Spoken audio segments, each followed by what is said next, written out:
नाज़रीन, ISPR मूजिब corps commander conference में चूंडुनि में इलेक्शन कमीशन की मदद लाइ फ़ौज की मुक़ररी ते ख़्यालनि की ॾे वठि कई वई आहे।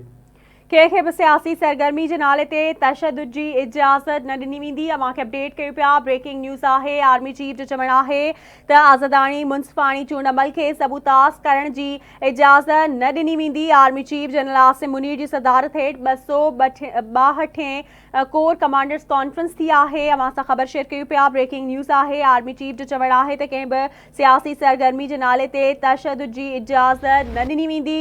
कोर कमांडर्स कॉन्फ्रेंस में चूंडुनि में इलेक्शन कमीशन की मदद लाइ फ़ौज की मुक़ररी ते ख़यालनि जी ॾे वठि कई वई आहे। बिल्कुल नाज़रीन, ब्रेकिंग न्यूज़ असां शेयर कंदासीं। फ़ौज आइनी मैंडेट और इलेक्शन कमीशन की हिदायतुनि मुताबिक़ फ़र्ज़ सरअंजाम ॾींदी।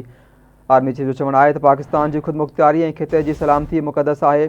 मुल्क की खुदमुख्तियारी क़ौमी इज़्ज़त अवाम की ख़्वाहिश से का भी सौदेबाज़ी न कई वेंदी।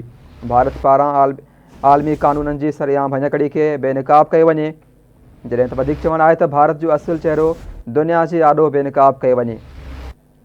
कोर कमांडर्स कॉन्फ्रेंस में चूंडुनि में इलेक्शन कमीशन की मदद लाइ फ़ौज की मुक़ररी ते ख़्यालनि की ॾे वठि थी आहे। कंहिंखे भी सियासी सरगर्मी के नाले ते तशद्दुद की इजाज़त न ॾिनी वेंदी, जॾहिं त आज़ादाणी मुंसिफ़ाणी चूंड अमल के सबूताज़ करण की इजाज़त न ॾिनी वेंदी।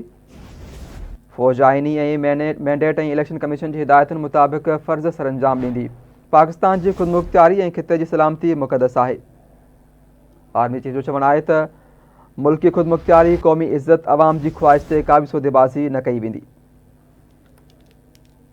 भारत पारां आलमी कानूनन की सरेआम भञकड़ी के बेनकाब कयो वञे। वधीक चवणु आहे त भारत जो असुल चेहरो दुनिया जे आॾो बेनकाब कयो वञे।